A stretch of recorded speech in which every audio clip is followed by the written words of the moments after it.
ചെമ്മീൻ കൊണ്ടുള്ള ഒരു അടിപൊളി വിഭവമാണ് തയ്യാറാക്കുന്നത്. അപ്പോൾ അതിനുവേണ്ടി ഒരു അരമുറി തേങ്ങ എടുത്തിട്ടുണ്ട്. അതിൽ പെരിഞ്ചീരകവും ഒരു പട്ടയും കൂടെ ചേർത്ത് ചെറുതായിട്ടൊന്ന് ചൂടാക്കി എടുക്കുക കേട്ടോ. തേങ്ങ വറുക്ക് മൂക്കൊന്നും വേണ്ട, ചൂടാക്കിയാൽ മാത്രം മതി. അതിലേക്ക് പെരിഞ്ചീരകപ്പൊടി, മഞ്ഞൾപ്പൊടി, ഒരു ശകലം മുളക് പൊടിയും പിന്നെ ഒരു കുറച്ച് മല്ലിപ്പൊടിയും കൂടി ചേർത്തിട്ടുണ്ട്.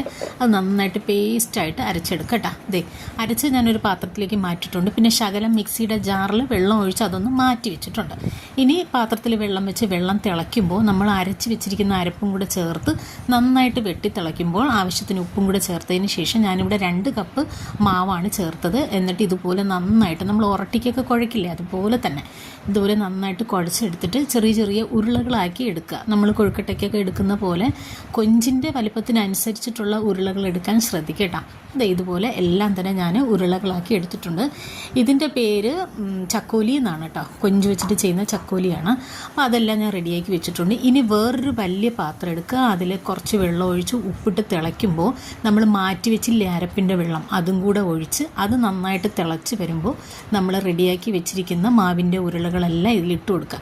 എന്നിട്ട് ഇതുപോലെ തടിത്തവിയുടെ മൂട് കൊണ്ട് ചെറുതായിട്ടൊന്ന് ഇളക്കി കൊടുക്കുക, അല്ലെന്നുണ്ടെങ്കിൽ അതെല്ലാം കൂടി പൊട്ടിപ്പോകും. ഇനി നമുക്ക് കൊഞ്ച് തയ്യാറാക്കാം. ചെമ്മീൻ തയ്യാറാക്കാൻ വേണ്ടി ഞാൻ ചെറിയ ഉള്ളിയാണ് എടുത്തിരിക്കുന്നത്. ചെറിയ ഉള്ളി, ഇഞ്ചി, പച്ചമുളക്, വെളുത്തുള്ളി എല്ലാം എടുത്തിട്ടുണ്ട്. അതെല്ലാം വെളിച്ചെണ്ണ ഒഴിച്ച് നന്നായിട്ട് വഴറ്റിയെടുക്കുക. അതിലേക്ക് നമ്മുടെ ചെമ്മീൻ കറിക്ക് ആവശ്യത്തിനുള്ള പെരിഞ്ചീരകപ്പൊടിയും മുളക് പൊടിയും മഞ്ഞൾപ്പൊടിയും ചേർത്തിട്ടുണ്ട്. എന്നിട്ട് ആ വഴറ്റിയ സാധനം ശകലം ഒന്ന് നീക്കി വെച്ചതിന് ശേഷം നമ്മുടെ കൊഞ്ച് ചേർത്തു. കൊഞ്ചിൻ്റെ മേളിൽ വരട്ടിയതൊക്കെ ചേർത്തു. ആവശ്യത്തിനുള്ള വെള്ളവും കൂടെ ചേർത്ത് ഉപ്പും ചേർത്ത് അടച്ചു വെച്ച് വേവിച്ച് മാറ്റി വെച്ചിട്ടുണ്ട് കേട്ടോ. അപ്പോൾ അത് അധികം വേവ് വേണ്ട, കാരണം വീണ്ടും നമ്മൾ ഇതിലേക്കിട്ട് വേവിക്കുന്നുണ്ട്. ഇപ്പം നമ്മുടെ അപ്പുറത്തെ അടുപ്പിൽ നമ്മുടെ മാവിൻ്റെ ഉരുളകളെല്ലാം വെന്ത് നല്ല റെഡിയായിട്ടുണ്ട്. അതിലേക്ക് നമ്മൾ ചെയ്ത് റെഡിയാക്കി വെച്ചില്ലേ നമ്മുടെ ചെമ്മീൻ്റെ കറി, അത് മുഴുവനോട് അതിലങ്ങ് ചേർത്ത് കൊടുക്കുക. എന്നിട്ടൊരു സ്പൂൺ വെച്ചിട്ട് പതിയെ ഒന്ന് ഇളക്കുക കേട്ടോ.